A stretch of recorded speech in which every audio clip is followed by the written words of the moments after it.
Boa tarde, sejam todos muito bem-vindos a mais um Mesa ao Vivo, hoje 7 de julho de 2022. Estamos começando mais um momento de bate-papo, de troca de informações e de aprendizado sobre os negócios, sobre o mundo empresarial, o momento em que vivemos e todos os desafios que nos cercam. Eu sou Luiz Marcati, sócio-presidente da Mesa Corporate Governance. Sempre quando estamos discutindo planos de negócio, estratégias de negócio, nós procuramos juntar o máximo possível de informações até para formar nossas análises, nosso bom entendimento e decidirmos sobre as apostas que faremos no futuro, para onde vamos, onde queremos chegar, principalmente as visões ligadas a retorno de investimento, quanto nós vamos conseguir obter de margem, de EBITDA, de lucro, e assim sucessivamente. Para a nossa realidade aqui no Brasil, tem um componente quando a gente faz planejamento, e se a gente não fizer, nós vamos sofrer depois para corrigir nossas decisões, que são os impactos tributários. O quanto os impostos acabam pesando e impactando nos preços, nos negócios, nas compras, na gestão do dinheiro, o quanto de verdade vai nos consumir de resultado no final. Então, para nos dar informações a esse respeito, para um assunto que é, ao mesmo tempo, complexo e complicado, nós estamos trazendo um convidado hoje que fico muito feliz em recebê-lo aqui, muito nos honra, o Dr. Marcelo Viana Salomão. Ele é sócio-presidente do escritório Salomão e Matés, com sede em Ribeirão Preto, mas com 9 escritórios espalhados pelo país e mais 2 em Portugal, somando aí quase 200 advogados no seu time. Além de tudo, um grande parceiro nosso, um amigo nosso, com quem a gente tem a honra de conviver ao longo de diversos projetos. Estará comigo aqui, como sempre, também o Herbert Steinberg, fundador, presidente do Conselho da Mesa, a quem eu convido já para fazer a sua apresentação e a apresentação do Marcelo. Boa tarde, Herbert. Boa tarde, Luiz. Boa tarde, Marcelo. Obrigado por ter aceito o nosso convite. Você que tem uma agenda super cheia, além de tocar seu escritório, os seus clientes, dar aulas, o seu ativismo e protagonismo lá no IBET. Enfim, a gente acompanha de longe o seu trabalho. Muito obrigado. Conheço o Marcelo há 13 para 14 anos, e levei um susto quando a primeira vez fui a Ribeirão visitar o escritório dele. E paulista tem uma certa soberba, né? Onde vai, dentro e fora do país, acha que não existe vida fora de São Paulo, né? E entrando no escritório deles em Ribeirão, eu levei um tremendo susto ao encontrar aquele escritório absolutamente bem estruturado, informatizado, com 200 advogados, participando de processos lá na Great Place to Work, todo tipo de processos certificados, sempre à frente do seu tempo, com uma característica, sem perder a visão do dia a dia. Isso veio do pai dele, do Dr. Brasil.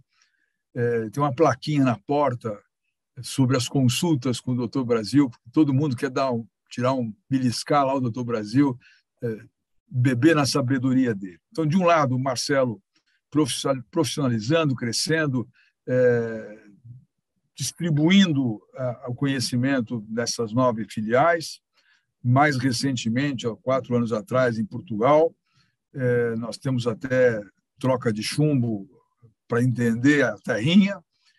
E o Marcelo, eu tive a oportunidade de convidá-lo para processos em empresas clientes da Mesa, quando eu pude vê-lo atuar na prática e não só na casa dele, não é? E fiquei feliz muito, porque praticamente ele nos fez maiores do que somos. Ele aumentou a nossa reputação com nossos clientes sem sequer termos feito absolutamente nada, a não ser indicar o Dr. Marcelo. Lá eu tenho muito orgulho no Brasil Salomão, e eu peço desculpas ao Marcelo pelo disclosure, mas é parte da apresentação, de ter participado do que a gente pode chamar do desenvolvimento da governança corporativa e familiar do Escritório Brasil Salomão. O processo de sucessão, a formação de conselho, a discussão do modelo de gestão, as ideias, 15 anos atrás, do Marcelo, que pareciam muito à frente do tempo e que se verificavam que eram absolutamente pertinentes, mas tinha que ser implementado com alinhamento ao orçamento, com alinhamento ao tempo, com o cuidado e a delicadeza, a liderança até do Doutor Brasil e da sua irmã, que também foi uma ativista na área de gestão de escritórios de advocacia. Então, eu estou absolutamente confortável de trazer o Marcelo, e é por isso que nós fizemos o convite, e nós ficamos, sem nenhuma demagogia, muito honrados quando ele aceitou vir conversar conosco. O bate-papo hoje, como sempre, vai nos esclarecer coisas, vai nos provocar, e a contrapartida é sempre a gente fazer algumas perguntas e deixar o doutor Marcelo com saia justa, no sentido de elucidar a vida do dia a dia de nós empresários, nós conselheiros, nós brasileiros, que não é mole, não é? Aliás, a gente, fora ser brasileiro, nós não temos tido muitos percalços. Tirando uma pandemia, uma varíola do macaco, uma inflação de 10%, uma guerrinha na Ucrânia, uma eleição bipolarizada entre Lula e o próprio Bolsonaro agora no final do ano, não temos com que nos preocupar, não é verdade? Mas, Marcelo, é importante vocês saberem, o Escritório Brasil Salomão é muito atuante na área de agribusiness, que é hoje a força do nosso país, na nossa economia. Grande parte dos esforços do Marcelo são na área tributária, ele tem um escritório de A a Z, atua em todas as atividades, de trabalhista, a civil, a societária, ao tributário, que ele, Marcelo, é o especialista e, por isso, consultor de vários bancos, mas a tradução do escritório, desde a época do Doutor Brasil, o escritório tem uma tradição na área de agribusiness. Então, a gente não está aqui só fazendo gracinha, a gente sabia quem estava convidando para este momento falar para nós de tributos. Podemos começar, Marcelo, passando a bola para você. Me conta quantas normas ou leis, desde 88, que parece que teve uma constituinte, tivemos editado, e por que você ganha tanto dinheiro nas costas dos empresários? Bom, boa tarde a todos que estão nos assistindo, boa tarde, meu querido Herbert, querido Luiz, amigos queridos, que pela apresentação que foi feita, onde vocês falaram melhor de mim do que a minha mãe fala, fica claro a razão desse convite. Nós somos amigos, né? Parceiros que nos tornamos amigos com esse respeito recíproco e com a gratidão eterna. Eu adorei o que você mencionou, Herbert. O escritório todo é muito grato à participação da mesa no escritório. Quando nós pensamos em seguir governança corporativa no nosso escritório, a referência que veio direta foi da mesa corporate. Foi o privilégio de te conhecer primeiro naquele momento, e a partir dali a mesa ter aceito, né, cuidar de um escritório do interior. Como você bem disse, a gente sabe que às vezes tem grandes preconceitos, e vocês vieram e nos abraçaram e nos acolheram, e fez toda a diferença e faz toda a diferença para o nosso escritório ter passado e começado a seguir de perto a governança para poder saber lidar com os nossos clientes que têm e vivem na governança. Então, se você pediu desculpa para fazer esse disclosure, eu faço questão absoluta de frisar, porque ele fez e faz parte da nossa história e da evolução do nosso escritório. Eu cumprimento a todos da equipe da mesa, em nome de vocês dois, cumprimento a todos que estão nos assistindo. Você fez referência ao meu pai, e eu fico sempre muito feliz, porque, na verdade, o mérito é todo dele. O que nós estamos fazendo é manter o DNA do meu pai, o que ele nos ensinou com o mantra de que o cliente é rei e de que sabe mais quem estuda mais. E, a partir daí, tentar adequar o nosso escritório para as realidades do mercado. E você já começa com uma pergunta para mim, e você sabe que para nós tributaristas, tem o Instituto Brasileiro de Pesquisas Tributárias, ele fica sempre soltando a quantidade de normas, o impostômetro e tal, e só para que quem está aqui nos acompanhando na mesa ao vivo, olha que dado desse próprio Instituto, isso de 2021, último levantamento. 6.782.002 normas foram editadas desde a Constituição de 88, das quais 443.236 normas tributárias nesses 33 anos. Mas o que eu gosto de trazer, além dessa questão desse volume absurdo de normas, tem algo que pouca gente fala, Herbert, e que é fundamental para o nosso bate-papo aqui. Nós temos 122 emendas constitucionais depois de 88. Isso é uma vergonha, isso é ridículo. A Constituição é feita para trazer um desenho, a diretriz, efetivamente, que deve ser seguida. Nós temos uma Constituição analítica, ou seja, extremamente detalhista, porque veio num período pós-ditadura. Então, é impressionante como eu ainda vejo muita gente criticando a Constituição brasileira. Nossa, mas ela é muito detalhista, ela realmente vai na vírgula. Pois é, e ainda assim não é respeitada. E quando os tribunais decidem a favor do contribuinte, sabe o que se faz no Brasil? Se reforma a Constituição. Então, eu posso dizer que dessas 122 alterações foram atropelos. Nada veio melhorar a Constituição Federal. Do ponto de vista tributário, foram atropelos. E é por isso que, quando eu escuto falar assim, vamos fazer reforma, claro, né? Tudo pode ser melhorado na vida. Sem dúvida, a nossa Constituição, embora a nossa Constituição seja muito respeitada pelos estudiosos de fora do país, olha que dado interessante, Alemanha, Espanha, todos eles elogiam demais o sistema tributário constitucional brasileiro. O problema não está na Constituição. O problema está enquanto ela é desrespeitada. E desrespeitada pelo Poder Legislativo, que vive fazendo essa quantidade absurda de normas, violando a Constituição. Violando a Constituição. No mundo inteiro, o jargão para o tributo, gente, é assim, tributo bom é tributo velho.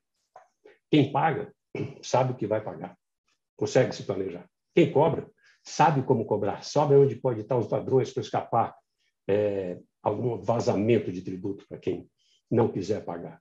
E no Brasil, o que funciona é assim, independente do político que está aí, se direita, se esquerda, essa polarização que só vai nos levar para trás, independente do governo, a questão é, nós não estamos conseguindo administrar. Como é que faz? Cria tributo, aumenta tributo. E é por isso que nós tributaristas brincamos, que nós não temos Réveillon, porque sabidamente, no dia 31 de dezembro, vão aumentar normas, vão criar novos tributos, e aí da sua brincadeira da gente ganhar dinheiro em cima disso. E acho que penso que tem tudo a ver, eu estou muito honrado de estar aqui, porque eu sei bem e assisti todas as outras mesas ao vivo, o nível das pessoas que vocês trouxeram. E eu fiquei muito honrado, e o que eu fiquei pensando em trazer foi muito deste olhar da nossa responsabilidade nesse momento de eleição. Isso reflete no tributário 100%. 100%. Tributo vem de lei. Né? Quem faz tributo, né? Se cada povo tem os representantes que merecem, a gente tem os tributos que merece. Porque é a gente que elege essa turma. É a gente que elege essa turma.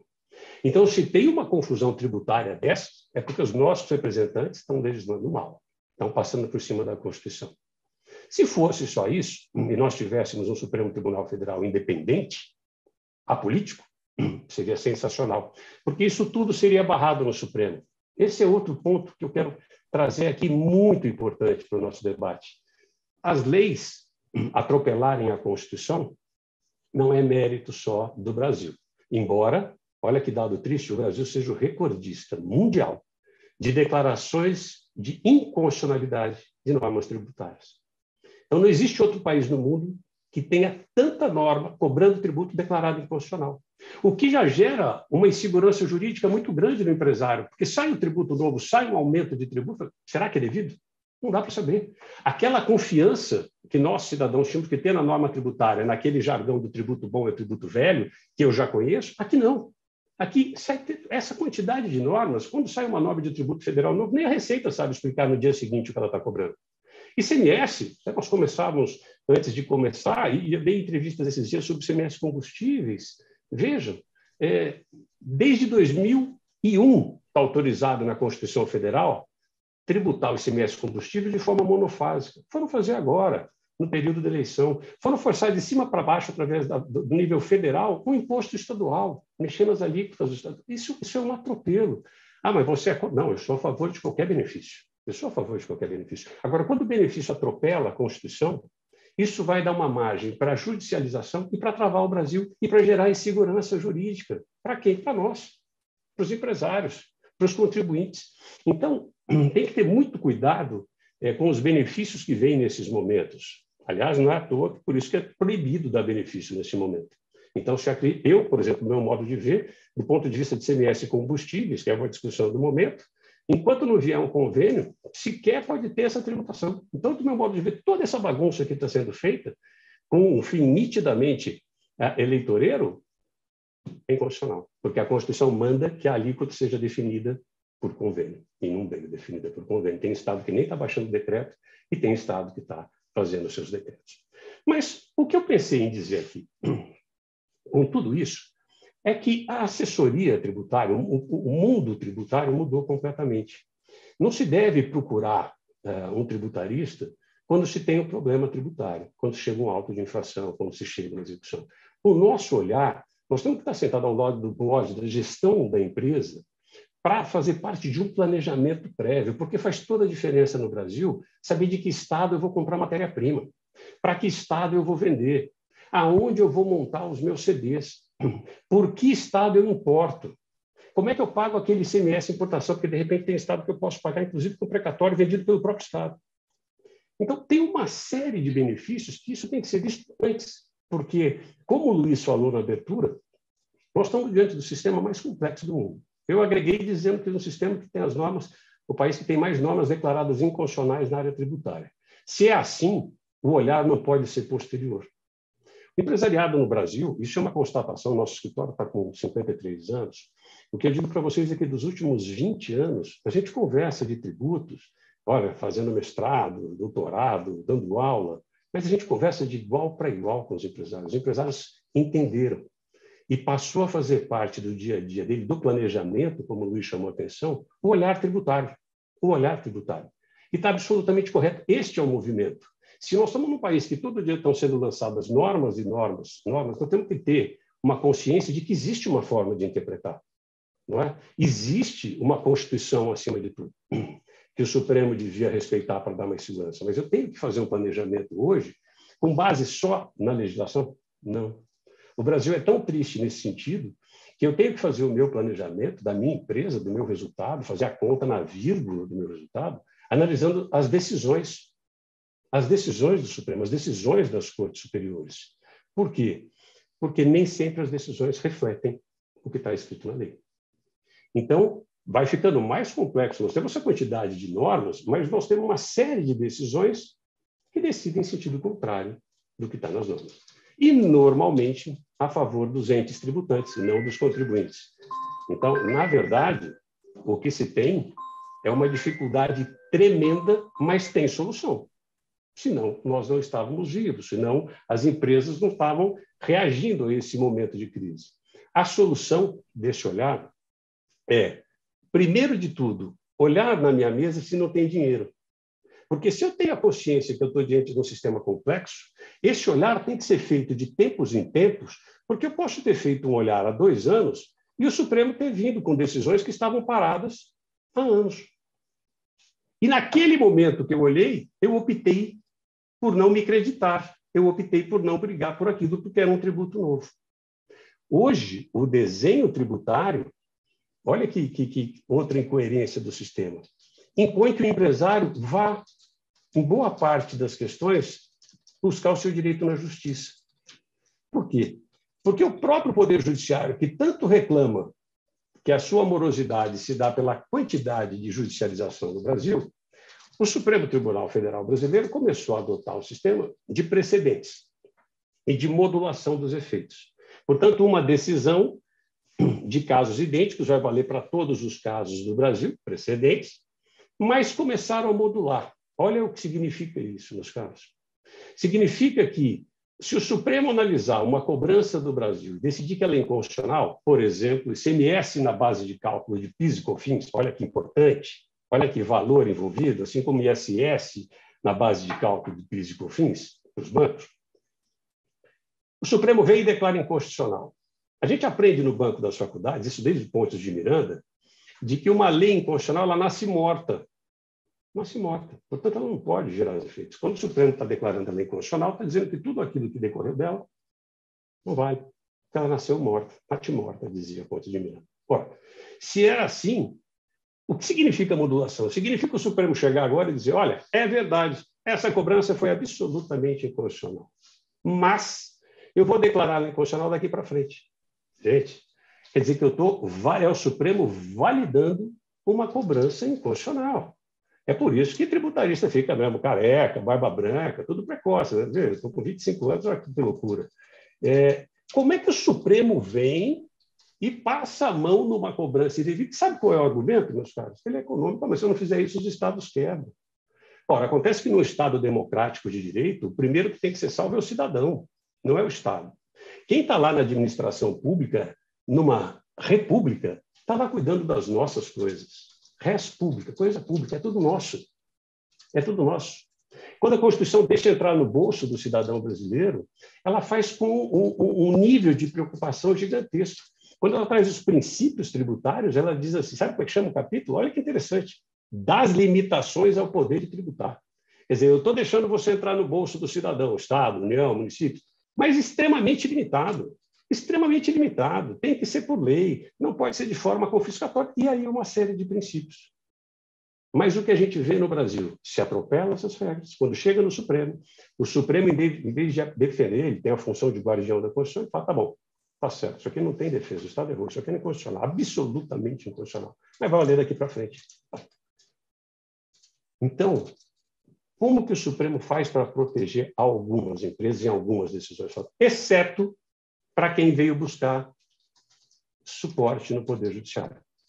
Então, vejam, olha que interessante, o Supremo declara inconstitucional, aquilo que foi pago não devia ser pago, mas ele está declarando inconstitucional, exceto para quem brigou na justiça antes da decisão. Então, a minha forma de me proteger é sair um tributo novo, eu vou ter que brigar. Saiu um aumento que eu tenho dúvida, consultei o tributarista, tenho dúvida, eu vou ter que brigar. Puxa, mas eu vou ter que ir para a justiça, meu Deus do céu. Porque se você não for para a justiça, o Supremo vai poder falar que aquilo era inconstitucional, você vai ganhar, mas não vai levar. Mas é o próprio Poder Judiciário que reclama do excesso de carga do Judiciário brasileiro. Pois é, e eles estão gerando mais carga. Então, quando eu falo para olhar na mesa, é exatamente isso. Porque se você, por um lado, entra para discutir no Poder Judiciário, isso te trava para aproveitar eventual ganho até o fim da ação. No entanto, a hora que eu olho hoje, já tem decisões favoráveis que não tenham modulação, ou que eu possa ter um aproveitamento, porque o Supremo disse, olha, aqui a cobrança é indevida.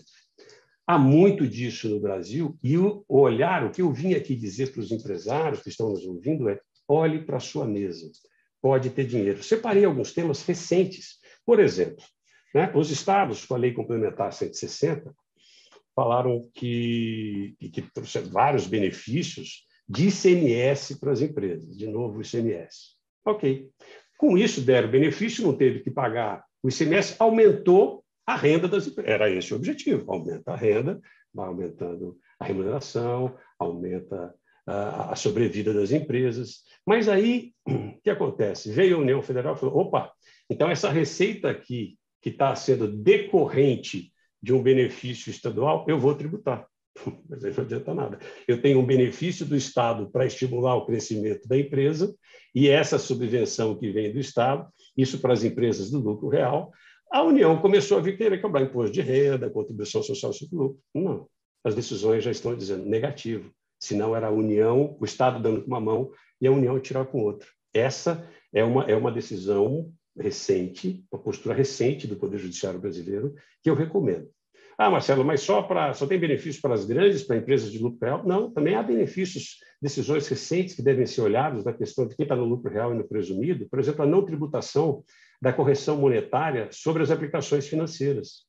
A questão é o lucro que se tem, mas o que foi correção monetária, não pode haver tributação também sobre imposto de renda e contribuição social sobre o lucro. Aliás, Luiz e Herbert, me permitam aqui dizer, olha que país, quando falo em mexer na Constituição, já que eu acho que não precisa tanto mexer, não tem coisa para mexer, uma delas é essa, né? Imposto sobre a renda, o mundo inteiro tem, corretamente, dentro do espírito de Robin Hood. Quem tem mais deve ser mais tributado, quem tem menos, mesmo que não tem nada, não deve ser tributado. Esse é o espírito do imposto de renda no mundo, não é? Mas o Brasil tem o imposto de renda, mas tem a contribuição social sobre o lucro. A mesma coisa? A mesma coisa, através de um outro tributo. Mas que espetáculo! Mas aí tem contribuição que incide sobre faturamento, PIS e COFINS, o que é muito pior.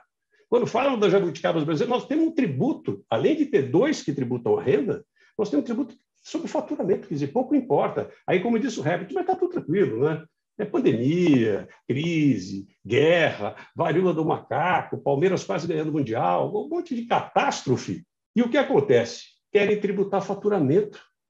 Querem não, tributar faturamento no Brasil. Pouco importa o resultado da empresa, pouco importa se eu tive lucro. Então, isso seria algo para mudar na Constituição. Já que eu tenho esse movimento de que não precisa tanto mexer na Constituição, isso seria algo para ser mudado. Porque isso traz uma catástrofe do sistema. Qual é? A inteligência do sistema tributário brasileiro, respeitado lá fora, é o fato dos repasses. Então, a União, quando tributa, repassa resultado para o Estado repassa para o município. Quando eu cobro contribuição social, por exemplo, PIS e COFINS, não repassa, fica tudo para o cofre da União. E aí começa a destruição, aí começa a guerra interna. Porque você fortalece muito o ente da federação e arrebenta os outros. Pensa que quando eu estou dando benefício no ICMS, quem tinha que dar benefício no ICMS eram os estados, mas aí veio a União para dar benefício. O tributo de autonomia dos estados. Só que isso tem repasse para os municípios. Então, eu estou, além de fazer graça com o chapéu dos outros, eu estou quebrando, estou diminuindo o orçamento dos estados, que teve um orçamento aprovado contando com aquela receita. E olhem mais, meus caros, olhem mais. Vocês já ouviram falar de uma tal de lei de responsabilidade fiscal, coisa de primeiro mundo. Quer dar benefício, tem que saber que você está tirando a receita, então por onde você vai aumentar? Porque isso tem que ir para a educação, porque isso tem que ir para a saúde, porque isso tem que ir para a segurança. Então é doido o que houve aqui do ICMS combustível, que a lei veio dizendo assim, esse benefício não precisa respeitar a lei de responsabilidade fiscal. Os governadores não vão ser responsabilizados, não foram eles que fizeram. Mas como assim não vou respeitar uma lei de primeiro mundo? Imaginem o seguinte, só para fazer uma analogia, como eu gosto de fazer em sala de aula. Se viesse uma lei e falasse, olha, pode matar os torcedores daquela torcida se ele ganhar do seu time. Aqui não se aplica o Código Penal. E vem uma lei ordinária e diz, olha, o Código Penal está lá, tem as regras dele, mas eu estou trazendo uma lei aqui que eu estou liberando. Aqui pode fazer isso. É isso que está sendo feito no tributário no Brasil, para tentar deixar o mais claro possível. Como assim não respeita? Veio uma lei para trazer responsabilidade para os entes tributantes que estão lá cuidando das nossas coisas, cujo dinheiro devia melhorar a educação do Brasil, o Brasil arrecadando tributo aos montes, como sempre fez. O problema não é esse, isso aqui é um país de pagador de tributo. E o que é feito? Não, veio uma lei e fala que a gente dá um benefício, tirando do bolso dos estados, tirando do bolso dos contribuintes, mas eu que estou dando o meu benefício, eu, União. Bom, mas tem dinheiro na mesa. Tem mais dinheiro na mesa? Tem. Também tem decisão que vale para empresas do real e do presumido com relação à não incidência de juros de mora decorrente de recuperação de tributos e levantamentos de depósito judicial. Aquela velha história, eu tenho que entrar na justiça, entrar com uma repetição daquilo vai demorar anos e anos e anos e anos, tenho depósitos judiciais para me garantir, e o que acontece? A União vinha e queria cobrar também em cima do que era juros decorrentes dessa recuperação. Negativo. Então, também há afastamento. Tem sistema no Brasil da não cumulatividade de PIS, COFINS, ICMS, IPI, que sempre se cria dificuldade em deixar se creditar, que também é um atraso na vida das empresas gigantes, porque esses impostos não foram feitos para se acumular sobre a cadeia, né? O que se critica no Brasil, e isso sim lá fora critica muito, é que no mundo inteiro se tributa muito caro, e a segunda parte que eu quero finalizar com isso, do aspecto da pessoa física dos empresários, dos sócios, é que se tributa muito pouco no Brasil patrimônio e renda, e que se tributa muito alto no Brasil a cadeia produtiva, com o nosso ICMS, PIS, COFINS, ISS, IPI. Tem duas verdades. Se tributa muito alto, a cadeia produtiva é fato. Não se tributa barato o imposto de renda no Brasil, nós estamos na média do mundo. Aliás, essa ideia de querer trocar dividendo, isso sim tiraria o Brasil da média do mundo. Mas, se a empresa tem que olhar na mesa para ver se tem dinheiro, para ver se tem benefícios na mesa, e tem, eu garanto que tem, nesses 53 anos, sempre que a gente foi olhar empresas de todos os portes, empresas auditadas ou não auditadas, e isso não é falha do jurídico interno, isso não é falha do controlador, não é falha do contabilista, não é falha de auditoria. Isso decorre exatamente do que nós estamos conversando aqui, da complexidade do sistema e de decisões do Supremo que vão mudando isso de tempos em tempos. Então, olhe para a sua mesa. Mas aí, se a empresa tem que fazer esse olhar, e o empresário? E essa empresa, como nós sabemos, e é isso que a mesa faz tão bem, é cuidar de um outro filho dos empresários, um outro filho do fundador, que criou aquela empresa e aquela empresa realmente vira alguém da família. Eu tenho convicção, o escritório é como sendo um irmão para mim. Infelizmente, eu cresci junto com esse meu irmão. Né? O Herbert fez referência à minha irmã, que se tornou um dos grandes nomes no mundo, não só no Brasil, de gestão de escritórios de advocacia. Para minha sorte, então, dentro da minha família, efetivamente, eu tinha alguém, o gênio fora de série do meu pai, a minha irmã com a sua visão administrativa, e que ficou muito mais fácil, então, com a assessoria da mesa, colocar a governança e irmos com todos os meus sócios que hoje colaboram na gestão do escritório, chegar aonde chegamos. Se essa equipe não olhasse essa forma profissional de gerir o escritório, entendendo que era uma empresa, que não se aprende na faculdade, a gente não estaria desse tamanho e o primeiro cliente do escritório não seria cliente até hoje. Mas o nosso olhar, e quando a gente cresce no interior, a gente, felizmente, hoje advogamos para várias multinacionais, mas aí eu não falo com os donos, eu falo com o diretor jurídico, o departamento jurídico. Agora, quando eu atendo as empresas do interior, pequenas, médias e grandes, nós falamos com os donos. Isso permite que o escritório conheça os donos, os desejos, os sonhos, a família, a vida, a realidade. E é isso que é fundamental para a sobrevida da empresa, que a empresa nada mais é do que o conjunto dessas pessoas, do que a forma como essas pessoas conduzem essa empresa. E no Brasil, esse planejamento sucessório é algo muito, muito difícil, difícil até de se falar. Olha, vamos falar em sucessão? Não é? A sucessão no nosso escritório teve o sucesso que teve pela cabeça privilegiada do meu pai, que entendeu há algum tempo que os sócios mais novos traziam para a gestão do escritório algo que não era mais comum da época dele. Isso sem afastar de forma nenhuma o privilégio de tê-lo ao nosso lado, aqui no Conselho, na gestão, mas não mais na operação do andamento do escritório, e sim usando toda a sua experiência e expertise para nos orientar no nosso Conselho. Bom, quando eu vou fazer esse desenho, como é que é a tributação no Brasil? É tranquilo? Não, é uma guerra. É uma guerra também. Por isso ela tem que ser feita antes. Então, me assusta ainda o fato de grandes empresários que construíram com o suor e com o sangue o seu patrimônio, terem patrimônio na pessoa física, no primeiro momento, para as regras tributárias do Brasil, isso é assustador. Quer dizer, se ao mesmo tempo eu vou profissionalizar a gestão da minha empresa com governança, eu preciso fazer o olhar para dentro da minha vida, para dentro da minha casa, para dentro da minha família e dizer como é que eu deixo isso preparado. Como é que eu deixo isso preparado para evitar dor, porque é impressionante a dor que vai ser gerada, e é sabida, é a única certeza que nós temos na vida, com a falta do fundador, com a falta dos patriarcas e matriarcas dessas empresas, mas também as disputas entre filhos. Não é? Não necessariamente entre filhos, entre noras, entre genros, não é? Todo mundo é casado, todo mundo tem, e essa é a realidade do mundo, e essa é a realidade do ser humano. Tem forma de proteger? Opa, tem. É para isso que serve a governança corporativa. E ela, aliada a um planejamento tributário sucessório, consegue fazer isso de forma altamente otimizada, mais barata e mais mantendo a perpetuidade do patrimônio da família. Querem ver um exemplo? Imagine uma família, eu vou dar números redondos, mas que ela tenha 5, o empresário tenha comprado nesse tempo da vida dele 5 grandes imóveis e tenha 5 filhos. É completamente diferente chegar no momento da sucessão e ter um condomínio entre esses 5 filhos, cada um dono desses 5 imóveis, juntos.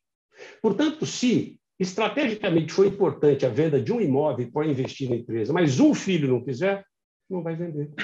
Não vai vender porque é um condomínio. Ao passo que se eu monto uma holding, e aí é muito importante não se generalizar, não existe holding de prateleira, esqueçam. Isso é um estudo minucioso de cada família, de cada realidade, dos objetivos, se aquela empresa vai ser uma empresa para ter participação em outras empresas, se aquela empresa vai ser uma holding para eu colocar o meu patrimônio, e para tudo isso tem caminhos que têm que ser analisados caso a caso. Mas nesse exemplo dos 5 imóveis, 5 filhos, se eu monto essa holding, onde o pai estará lá, a família estará lá, o que acontece? Na hora da sucessão, o que se tem são cotas a serem divididas. Isso muda tudo em termos de gestão, muda tudo em termos de governança, porque eu posso colocar regras com base em percentuais. E posso decidir a venda de um imóvel altamente estratégico, que já era o planejamento, com base em maioria, não com base na minha vontade que briguei, ou porque a minha mulher brigou com a mulher do meu irmão, né? Ou porque eu plantei uma árvore naquele... Ora, o que interessa é a perpetuidade dessa família, é a perpetuidade do patrimônio, a perpetuidade da empresa, a perpetuidade do que se gerou. Então, isso é só para dar um olhar do ponto de vista de gestão, de como se facilita, mas tem benefícios econômicos muito grandes, porque quando eu vou efetivamente colocar esse patrimônio na empresa, eu tenho o benefício de que eu vou colocar pelo valor que ele está na minha declaração de imposto de renda. Se eu for fazer a sucessão sem essa proteção, sem uma holding, sem estar numa jurídica, na hora da sucessão, o que se vai cobrar é o valor venal de cada imóvel. Essas decisões do Brasil, porque nós temos tributos, um tributo que se chama ITCMD. Ele incide sobre doações e ele incide sobre a herança, sobre o que vem por sucessão. Como é que está isso no Brasil? Está tranquilo ou estão aumentando esse tributo? Estão aumentando esse tributo. Estão aumentando esse tributo. Só do fato de estarem aumentando, por exemplo, em São Paulo, 4%. Mas acontece que já tem estados que estão 8%. Tem estados que fazem isso de forma progressiva, em razão da base de cálculo, em razão da quantidade de patrimônio. Mas a verdade é que já tem projeto no Senado, tem projeto para aumentar em São Paulo, para 8%, mas tem projeto no Senado para aumentar para 16%. E tem discussões, meus caros, em jornadas tributárias, onde os estados falam abertamente de aumentar para 20%.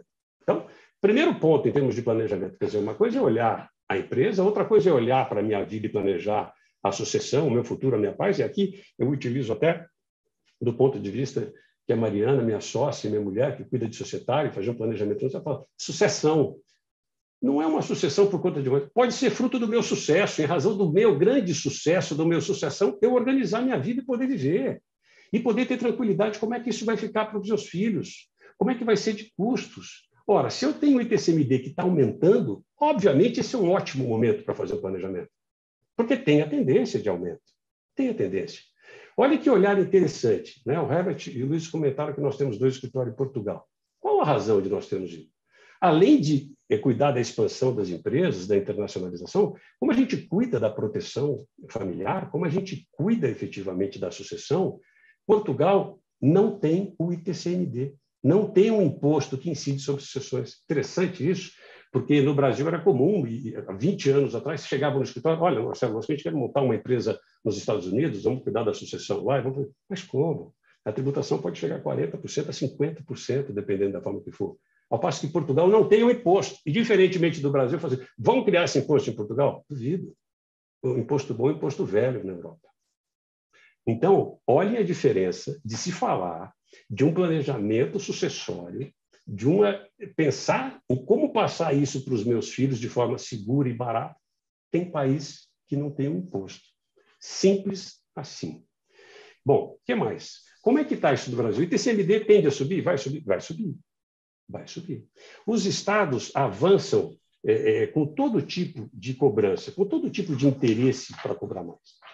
Mas quando também eu jogo um imóvel para dentro da empresa, eu faço, então, a criação, eu vou integralizar o capital naquela empresa, tem um outro imposto que se chama ITBI, Imposto de Transmissão de Bens Intervivos. Ele não é doação, eu estou fazendo isso aqui na condição de intervivos. Bom, esse imposto é um imposto barato do ponto de vista percentual, 2%, sim. Mas se eu vou passar tudo que eu construí durante a minha vida, eu posso ter patrimônios de custo elevadíssimo, que se valorizaram nesse tempo. Outra vantagem enorme, se eu faço isso, de constituir essa empresa, eu vou passar pelo valor que está na minha declaração de imposto de renda. É assim que o direito brasileiro autoriza. Olha isso. E quando for feita a sucessão? Quando for feita a sucessão, lembra? Aí o imposto é o ITCMD. que vai ser feito com base no valor contábil das cotas, não do patrimônio.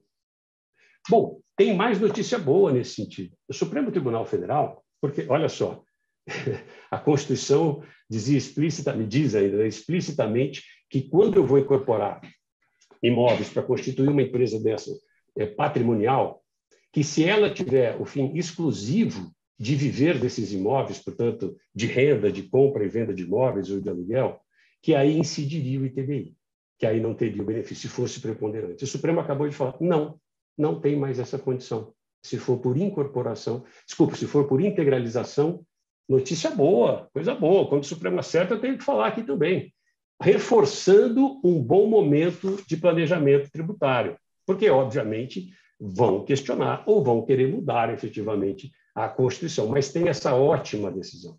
E como é que ficou do ponto de vista do Supremo? Então, quando que incide? Para deixar claro aqui para quem está nos ouvindo, e eu poder aqui ficar aberto para discutirmos para as conversas. Olha como o planejamento é importante. Se eu fizer essa entrada na minha empresa patrimonial por fusão, cisão, vai ter o tributo se ela for preponderantemente viver da renda desses imóveis. Se eu integralizar na Constituição, não. Então, eu tenho que ter muito cuidado e planejar, que é a palavra deste evento. Se eu tivesse que ficar uma palavra aqui, dizer planejamento. Eu tenho como analisar as decisões do Supremo antes. As decisões estão aí, elas vêm de tempos em tempos, mas eu olho a decisão e me adequo. Para que vocês tenham ideia, o ITBI é dos municípios. Eles estão dizendo aqui agora o seguinte, o Supremo decidiu, olha, eu tenho um imóvel de 1 milhão, vou integralizar por 1 milhão. Tem que ter essa orientação. Por isso é importante consultar sempre alguém da área tributária. Porque se ele estiver valendo de valor de mercado 5 milhões, se eu integralizar por 5, eu já tenho ganho de capital. Traga um ganho de capital agora que eu não preciso. E muita gente faz isso. Muita gente orientada assim. Mas eu posso, se ele está por 1 milhão na minha declaração de imposto de renda e eu comprei ele há anos, eu posso integralizar por 1 milhão? Sim, corretamente. Aliás, você deve. Senão você vai ter o ganho de capital e esse é o valor real dele. Mas aí o que os municípios começaram a fazer? Olha, aqui no meu IPTU, esse imóvel vale 5 milhões. Então, eu vou cobrar a diferença desses 4 milhões em termos de TDI. E vou usar como critério a minha avaliação para o IPTU. Negativo. São coisas completamente diferentes. De novo, é essa briga, essa falta de respeito na federação. Para imposto de renda, quem legisla é a União. E a União admite perfeitamente que eu integralize pelo valor que está na minha declaração do imposto de renda. Então, faz muita diferença como eu vou jogar. E aí tem orientações que pode ser dada, de colocar essa diferença como ágil ou não. Mas tudo isso são detalhes que eu não quero tornar chato aqui o nosso bate-papo, mas eu quero dizer que tem jeito se for feito preventivamente. Se eu analisar as decisões do Supremo e eu trouxer isso preventivamente para o meu planejamento. Quando eu devo pensar em planejamento? Ontem. Ontem eu não fiz, então faça hoje. Mas hoje já são 5h43, não tem importância, então marca amanhã. É a hora do planejamento. Os tributos estão crescendo no Brasil. Estão de olho uma cobrança de um país que é mal administrado, um país que é lindo, que é maravilhoso, cheio de energia, de coisa boa, mas é mal gerido, por culpa nossa, porque nós colocamos mal gestores. E se é assim, e se está na cara que vai haver aumento de tributação, principalmente sobre o patrimônio, efetivamente, a gente, e talvez sobre as rendas, né, sobre os dividendos, a gente precisa planejar antes, olhando as leis, olhando as decisões e conversando com o seu tributarista de confiança. Meus queridos, era o que eu queria trazer para um primeiro momento aqui do bate-papo e, obviamente, fico 100% à disposição para eventuais perguntas que venham.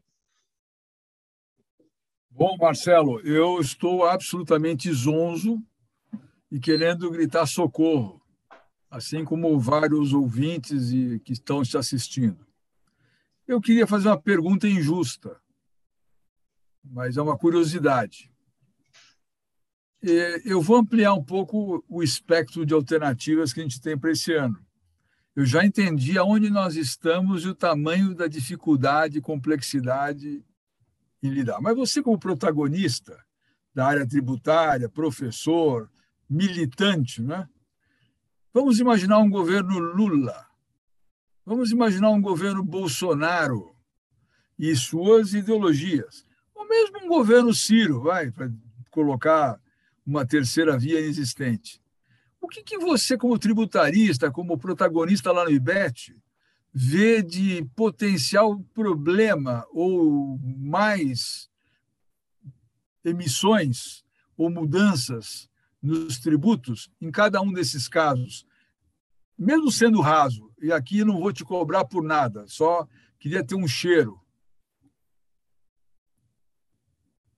Meu querido amigo, não vejo diferença nenhuma. Talvez seja o grande ponto de união deles. Os dois vão aumentar a carga tributária. Essa é a história do Brasil. Não vejo diferença, não vejo comprometimento com nenhum. Nunca, não consigo ver comprometimento. E quando eu escuto comprometimento que vai falar o tributo, eu preciso saber de onde que vai aumentar a receita exatamente pela lei de responsabilidade fiscal. Olhando pelo histórico tributário, Herbert, de falar assim, olha, quando a esquerda assumiu ou quando a direita assumiu, houve redução de... Não tivemos redução de tributos, houve sempre aumento de tributo no Brasil, sempre retirada de benefícios. O movimento, se nós analisarmos o que tem hoje no Congresso Nacional, e aí pouco importa o presidente da República, importa o Congresso Nacional, são projetos para aumentar a tributação, são projetos para tributar dividendos, são projetos de reforma tributária querendo tratar igual serviço à indústria e varejo quando o serviço não se acredita. Portanto, eu não vi em nenhum, né? Aliás, participei de alguns eventos com a presença dos presidenciários, e para todos eles eu perguntei do projeto tributário. Gaguejaram. Quer dizer, a questão tributária para eles é relevante, porque a história do Brasil não está dando dinheiro, não é suficiente, eu vou aumentar a carga tributária. Então, do ponto de vista de Lula, Bolsonaro, Ciro, Simone Tebet, quem vier, eu não tenho expectativa de tratamento diferente. Não tenho expectativa de tratamento diferente do ponto de vista tributário. Não acho, nesse aspecto tributário, que teria diferença de um e de outro. A gente viu experiências de Lula mantendo o benefício extraordinário do Fernando Henrique e depois, na hora que precisou, na hora que o segundo governo precisou, aumento de tributo. Então, independente de esquerda, direita, meu amigo Herbert, meu mestre, meu coach, eu não vejo diferença. E se visse, tenho a certeza que eu faria, até porque do ponto de vista tributário seria importante. Faria para os meus alunos, faria para os meus amigos, faria para todo mundo que está prestigiando a gente aqui com a sua atenção. Não vejo diferença nenhuma. Marcelo, ainda mais aqui que descobriram que o teto de gastos tem teto solar, né? Então, ou seja, é só abrir a portinha e seguir para cima.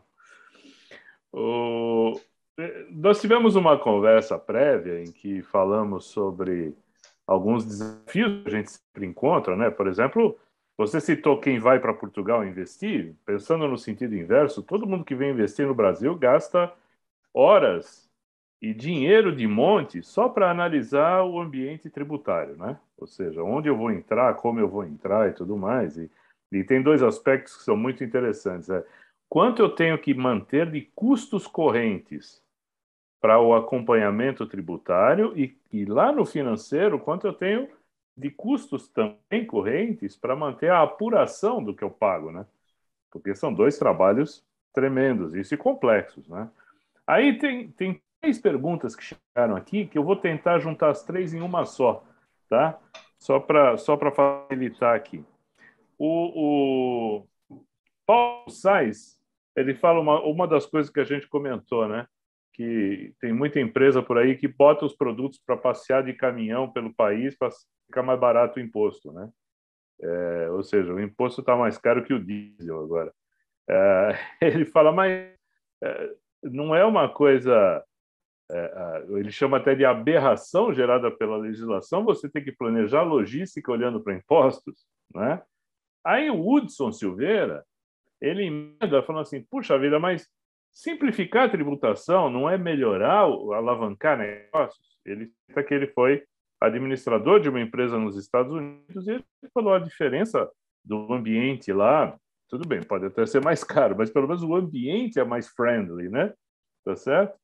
E só para completar, o Márcio Martinelli fala, e a reforma tributária não seria uma alavancagem de produtividade e competitividade? Então, essas três simples perguntas para você. Bom, excelentes perguntas. Queria agradecer ao Paulo, ao Hudson e ao Márcio. Então, vamos lá. Sim, é uma aberração, né? E uma das aberrações, Paulo, decorrente do fato de que o ICMS, no Brasil, ele é estadual, né? Então, no mundo inteiro, nas federações, o IVA, que é o imposto equivalente, ele é nacional. Então, imagine, se o ICMS fosse nacional, não teria guerra fiscal. Simples assim. Então, fica esse desenho, considerando as legislações dos estados e do Distrito Federal, brigando entre si, e quando você se coloca na condição de um gestor da empresa, você vai buscar o melhor do crescimento da sua empresa. Se coloca na condição de um gestor do Estado, você dando um benefício que, embora inconstitucional, vai levar empresas para lá, vai aumentar a receita, e, portanto, com isso você pode aumentar a escola, você pode aumentar a educação. E ele enfrenta isso, porque até ser declarado inconstitucional a norma dele, vai demorar anos. E no Brasil funciona assim, aí declara inconstitucional, o que ele faz no dia seguinte, ele faz outro. É uma aberração, sim, a empresa ter que fazer esse desenho. Mas é assim no Brasil. Sabe que eu tive numa palestra em Portugal, naquela época que estava tendo os incêndios aqui no Brasil, nas rodovias e tudo, na véspera da minha palestra, e a única coisa que passava em Portugal era a turma colocando incêndios. E a minha resposta foi assim, Paulo, há quem olhe para o Brasil e veja só isso, né? Está vendo gente pondo fogo na estrada. E há levantamentos, o quanto o Brasil tinha recebido de investimento internacional, de capital internacional naquele momento. Então, tem gente que olha para o Brasil e vê, claro que vai ter desafio, claro que tem essas aberrações, eu concordo 100% com você, é uma aberração, mas, de verdade, a gente tem que saber lidar, porque isso tende a não mudar. E aí eu aproveito e vou para a resposta do Hudson e do Márcio. Simplificar não é melhorar sempre. Sempre, Hudson. Quanto mais velho eu fico, mais eu vejo que quanto mais simples a vida, melhor. E que, portanto, seria assim também para o tributário. Tem jeito de simplificar? Tem jeito de simplificar. Eu não acredito numa reforma, e aí já entro na pergunta do Márcio, desses projetos gigantes. Sou favorável, sou, por exemplo, transformar o ICMS num tributo nacional, que é uma das ideias, unificar esses impostos e que eles sejam nacionais, eu acho extremamente interessante e simplificador, mas eu não acredito que passe, porque tem que passar por onde? Pelo Congresso Nacional, pelo Senado, que representa os estados. Eu não vejo maturidade federativa, eu não consigo ver um pacto federativo entre os estados, e é difícil cobrar isso deles, que os estados do Norte tenham a mesma visão que os estados do Sudeste. Mas vai depender da votação deles. Portanto, eu não acredito que haja maturidade para isso. Então, o que existe são formas de controlar que a Constituição traz e que melhoraria. O que existe é essa possibilidade de acabar com essa coisa esdrúxula de cobrar sobre faturamento, de ter de tributação. O ICMS ele foi tão distorcido no Brasil, não é? Lá fora, uma das clarezas que veio a pergunta aqui do Hudson, da questão dos Estados Unidos, é isso. Se você olha a notinha fiscal, você sabe quanto você está pagando de imposto. Você sabe quanto você está pagando de imposto. Aqui o ICMS incide sobre ele mesmo. Aqui nós temos que ir para a justiça para dizer que o ICMS não pode estar na base de cálculo de PIS e COFINS, porque elas incidem sobre a minha receita. ICMS não é meu, ICMS eu pago para o Estado, mas eu tenho que brigar no Brasil para falar o óbvio. Portanto, sim, um caminho é a simplificação, sim, Hudson, na linha do que o Luiz trouxe.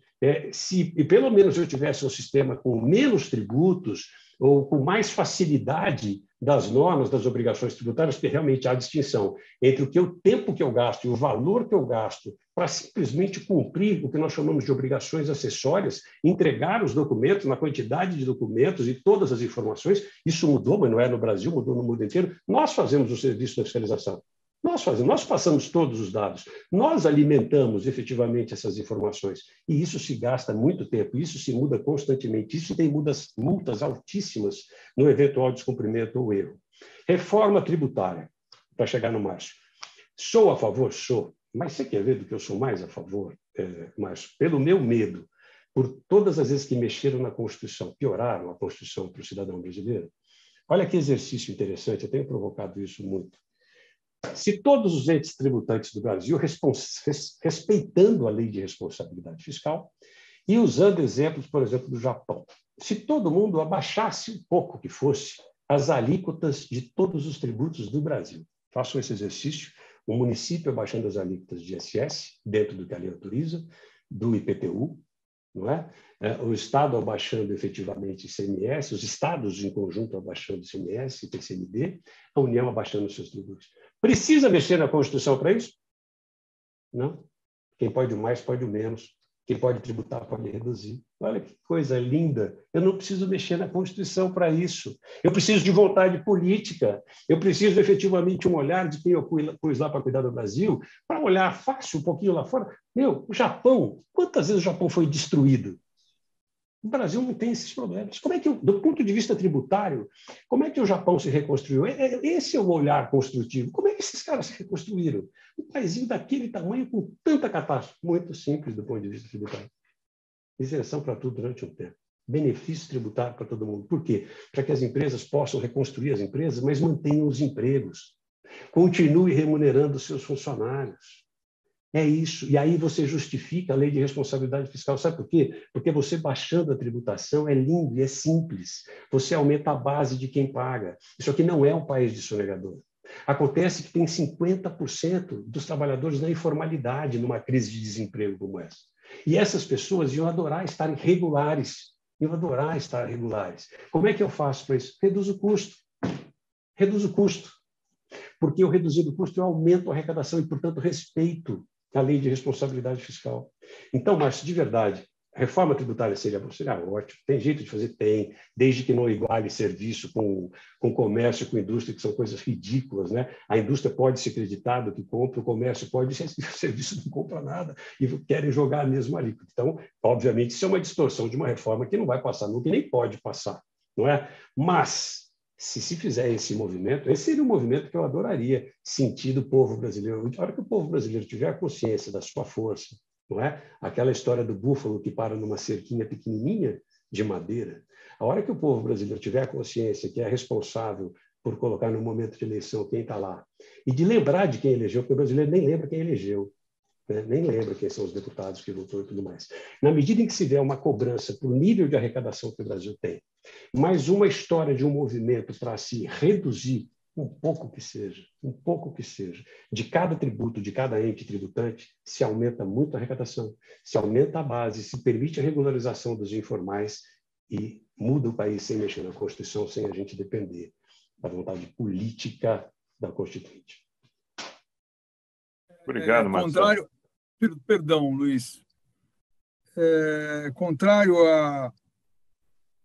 a esse desejo de todos nós e essa provocação que o professor Marcelo faz,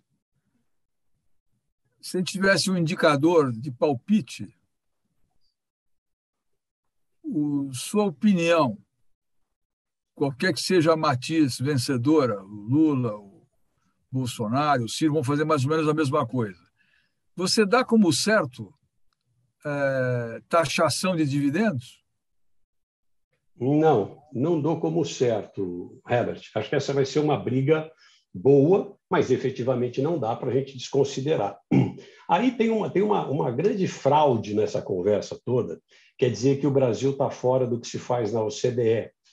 Mas vamos lá. Na verdade, como é que é a tributação no mundo? Poxa, o mundo está digital, está fácil saber como é que é no mundo. Está fácil saber se essa conversa, se o Brasil está fora ou não do esquema da OCDE. No mundo inteiro a tributação, como a gente falou, imposto sobre a renda, tem no mundo inteiro. E como é que é? Você pode optar ou tributar a empresa, ou tributar efetivamente a distribuição para as pessoas físicas, ou ter algo misto. Tá? Mas se mantendo efetivamente uma base de percentual dessa tributação. Então, não é que o Brasil está contra a OCDE, está fora, diferente do resto do mundo, do que está na OCDE, porque o mundo tributa a pessoa física e o Brasil... Não, negativo. Nós tributamos muito mais caro a jurídica e, por isso, não tributamos a física. Então, é absolutamente sem sentido eu querer trazer mais 20% de tributação sem eu alterar a tributação da pessoa jurídica. Se eu vou mudar o sistema do Brasil para voltar a um sistema onde eu vou também tributar as pessoas físicas na distribuição do lucro, eu preciso reduzir a da jurídica. E isso não fala no projeto. E, portanto, né, Herbert, eu acredito até que pelos próprios interesses de quem faz as leis, eu acho muito difícil passar. Né? Eu cravaria aí como sendo mais difícil aprovar do que não aprovar, diferentemente do ITCMD. Cujos aumentos já estão acontecendo e as leis e os projetos de lei continuam aumentando. Aliás, tem algo importante ainda, se eu puder usar mais um minuto, que eu não falei, mas dentro dessa ideia de planejamento internacional, tem uma decisão do Supremo recente, muito importante, que os estados brasileiros tentaram cobrar ITCMD de imóveis, de heranças e de doações quando o doador mora fora do Brasil. Tá? Quando o imóvel é fora do Brasil. E isso o Supremo disse que não pode, precisa vir uma lei complementar. Então, esses olhares, assim, hoje pode tributar essas doações que tiveram, esses planejamentos que tiveram? Não, o Supremo disse que não. Agora, e vindo essa lei complementar, aí sim, daí para frente sim. Então, isso eu digo, essa lei complementar virá? Virá. E como o Brasil e Portugal têm o princípio da universalidade dos bens, e aonde tiver o bem, o Brasil vai tributar, este sim é um olhar importante a ser feito, Herbert. Acho que esse é um olhar mais garantido que eu consigo assinar embaixo. Isso virá, com certeza. Isso hoje o contribuinte brasileiro, o cidadão que recebe essa herança de quem tem o imóvel no interior, o doador no exterior, ou a sucessão vinda do exterior, essa é uma proteção que vale até vir a lei complementar. Essa virá, com certeza. Marcelo, o Wilton Dyer, nosso amigo aqui, também pergunta qual a sua avaliação sobre o Simples Nacional?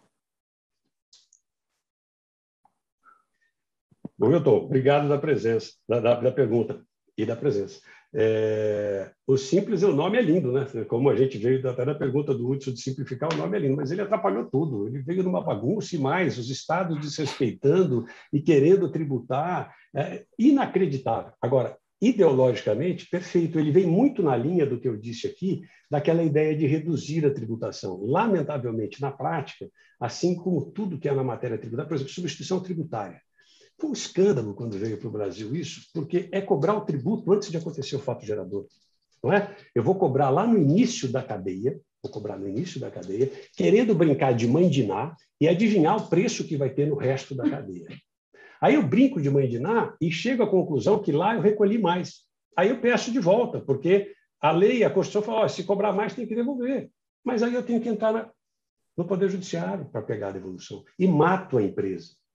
E o que acontece? A substituição veio para ser para alguns produtos. Ao contrário, hoje, são poucos produtos que não estão na substituição tributária. O argumento era, não, a gente vai facilitar a arrecadação, a gente vai evitar a sonegação. Nada. Então, o Simples, lamentavelmente, Wilton, eu acho que está indo para esse caminho também. Precisa de um rigor. A ideia é ótima, a ideia é extremamente condizente com o que eu prego aqui, com o que foi dito no início pelo Luiz, pelo Herbert, pelas perguntas que vieram. Simplificar é o caminho. O Simples é uma ideia ótima, mas mal operacionalizada hoje no Brasil. Infelizmente, né? Porque seria realmente um caminho tanto para redução quanto simplificação do modelo tributário, né? Da execução. Mas ainda pode ser, né, Luiz? Ainda pode ser. É a gente fazer essa cobrança, que o Simples respeite a sua origem, o seu desejo, a vontade do legislador está sendo descumprida e atropelada, e a gente precisa de um poder judiciário que faça respeitar isso. Tem que cobrar o judiciário também. Mas eu queria agora acrescentar uma pergunta para você sobre o que você estava falando da sucessão patrimonial familiar. Ou seja, não existe um modelo one fits all, né? Não tem uma aspirina que atenda a todas as dores, é isso? Exatamente isso, Luiz. E essa é uma das coisas que mais preocupa, porque às vezes chegam famílias, não, mas vocês já fizeram, quem indicou para a gente foi outra família, saiu super feliz, faz igual. Não existe isso. É um momento interessante, Luiz, que vira até um confessionário, vocês vivem muito isso, né? Sei que a Mercedes cuida muito na parte de família, assim, cada núcleo familiar tem a sua realidade. Cada núcleo familiar tem o seu momento, tem os seus desejos, tem a sua realidade. Então, quando você faz um olhar primeiro para a constituição dessa holding, dessa proteção, desse olhar para o futuro, dessa facilidade na sucessão e na gestão, a gente tem os subnúcleos de cada família que compõem ali. Então, na verdade, não tem receita, porque faz toda a diferença se eu estou fazendo isso e o meu foco é eu só tenho patrimônio imobiliário. Mas, por exemplo, se eu tiver um imóvel rural, ou se eu tiver a vocação rural na minha família, já pode ser que talvez eu monte 2 empresas para fazer sentido. Se o meu objetivo é ter participações em outras empresas, se eu tenho um perfil de investidor, é outro formato. Então, não existe. É um caminho inteligente, é o caminho que nós fizemos na nossa família há muitos anos, fazemos isso, mas não tem um igual ao outro. Não tem, porque a gente faz adequado à realidade. E mais, né? Como a gente viu aqui nesse bate-papo, e certamente enquanto nós estamos conversando aqui, nessa conversa deliciosa para mim, a legislação brasileira está sendo alterada. A gente viu a quantidade de leis. Então, isso tem que ser olhado, até porque pode ter sido feito um planejamento 3 anos atrás para o meu cliente que indicou outro cliente, e agora mudou. E eu tenho que efetivamente fazer de acordo com a legislação, com as decisões do momento. Não existe uma aspirina, Luiz. Isso a gente realmente vê direto nos projetos em que a gente atua. soluções simplistas acabam, muitas vezes, colocando uma situação mais difícil e mais cara de ser resolvida no futuro, né? Marcelo, infelizmente, nós estamos chegando no final aqui do nosso tempo. Eu queria te pedir uma mensagem aí para a gente, que seja otimista. Não, brincadeira, fica à vontade. Não, mas ela é otimista, porque tudo que é muito ruim e difícil dá para melhorar, senão que tá, né? Quando você bate no fundo do poço, você só tem um caminho, você só consegue subir. E esse nosso sistema, volto a dizer, do ponto de vista constitucional, ele não é tão ruim, tem o que melhorar. O que eu queria era tirar essa expectativa de que se viesse uma reforma, mudava. Isso é balela, isso é balela. Isso é balela para não melhorar o sistema, isso é balela para não ter redução. Não precisa mexer na Constituição para melhorar o sistema tributário do Brasil. Pode ser o caminho? Pode. Eu acredito nele? Não, não tem pacto federativo para isso. Então, a boa notícia depende da gente. Eu li um livro recentemente que eu adorei, best-seller do Brasil, que fala quanto custa o seu tempo, quanto vale o seu tempo, do Fábio Fernandes. E aquilo me faz pensar, me fez pensar muito na vida pessoal, para valorizar o meu tempo, mas quanto vale o meu tempo para cuidar aqui da minha empresa também? Se eu estou dizendo que tem, eu garanto para vocês, conversem com seus contadores, conversem com seus tributaristas de confiança, tem dinheiro na mesa. Com base em algumas decisões recentes do Poder Judiciário, tem dinheiro na mesa. Com base em que o Brasil, efetivamente, é o recordista de tributos cobrados inconstitucionalmente, tem dinheiro na mesa. Faça esse olhar para um momento de pós-pandemia, pode ser o dinheiro mais barato que tem, com segurança, para resolver. E, por fim, o meu recado, o meu pedido, a minha oração, o que eu suplico é: pensem em quem vocês vão votar. Pensem em quem vocês vão votar.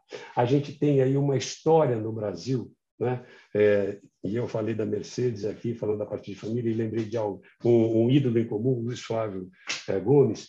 Isso aqui é uma democracia que depende só da gente. A gente tem o representante que a gente merece, a gente tem as legislações que a gente merece, depende só da gente. Vamos pensar o que está aí não está dando certo em termos de Congresso, a gente tem a chance de renovar o Congresso Nacional.